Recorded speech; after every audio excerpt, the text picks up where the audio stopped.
The Beaches podcast is going to give you everything you want to know about a beach before you go there. I hope you enjoy the show. Be sure to check out our website, www.sandee.com. Without further ado, let's get into the show. All right, everybody, welcome back. We're diving deep today.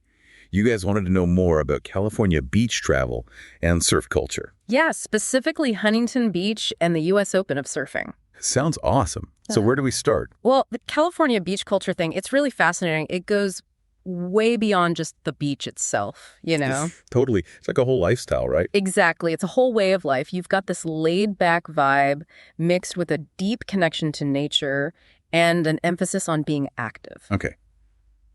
I'm already feeling more relaxed just thinking about it. So surfing plays a big part in shaping this culture, right? Oh, absolutely. It's like woven into the fabric of California's identity.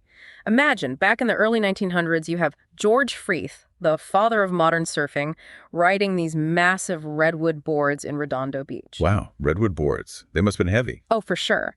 But then fast forward to today, you see these incredible athletes like Bethany Hamilton surfing with one arm, inspiring a whole generation.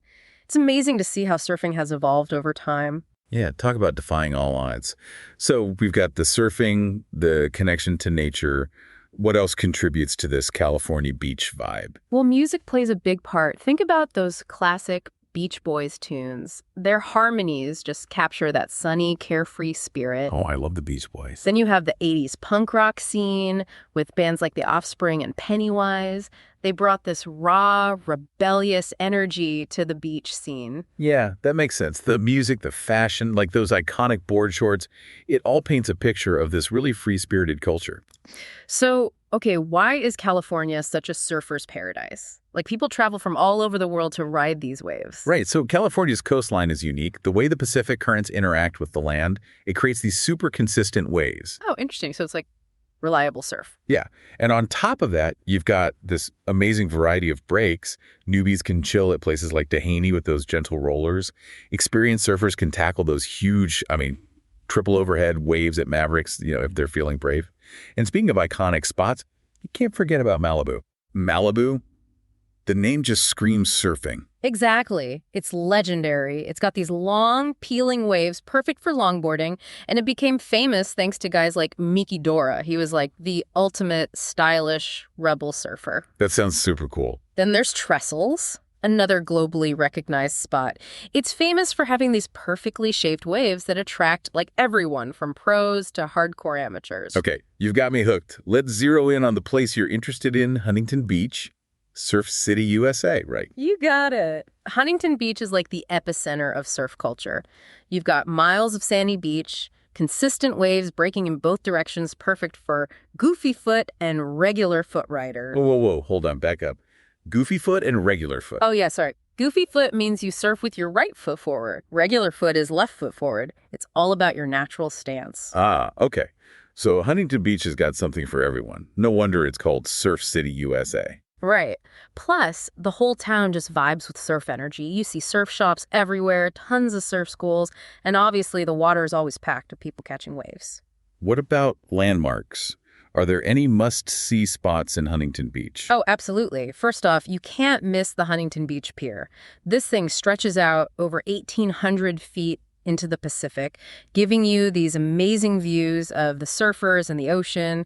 It's great for just strolling, fishing, whatever you're into. 1,800 feet, that's a long pier. Yeah, it's impressive. Then there's the International Surfing Museum. It's packed with surfing history, vintage boards, stories about the pioneers of the sport. You can really see how surfing has evolved. I love how Huntington Beach has managed to preserve that history. Definitely. And of course, we have to talk about the U.S. Open of surfing. That's the main event. It's more than just a competition. It's like a massive spectacle. Imagine thousands of people lining the beach, cheering as the best surfers in the world compete. Yeah, the energy must be electric. Absolutely. And the U.S. Open isn't just about shortboarding either. You have men's and women's longboarding, which is all about style and grace, and junior divisions, where you see these young surfers who are the future of the sport. It's truly amazing. Okay, let's get practical for a second. I know our listeners probably already planning their Huntington Beach trip. What are some things they need to know? Great question. Well, first off, Huntington Beach has pretty consistent surf all year round. That's good to know. If you're a beginner, summer's your best bet.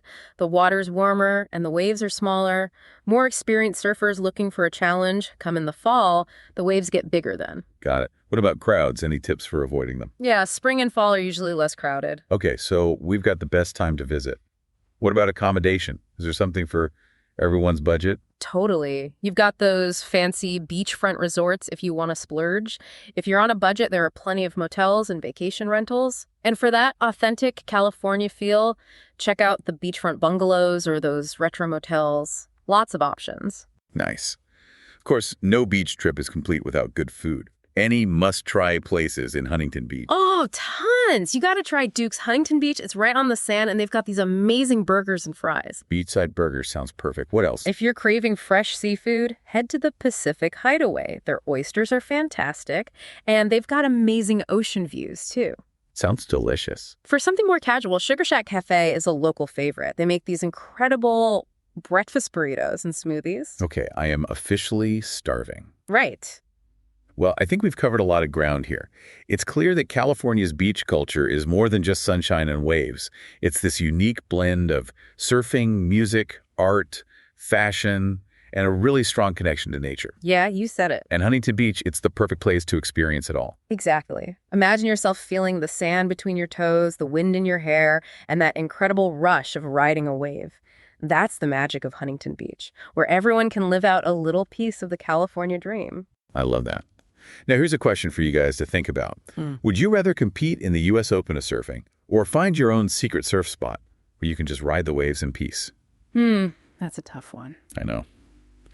Well, we'll be back next time with another deep dive into something awesome.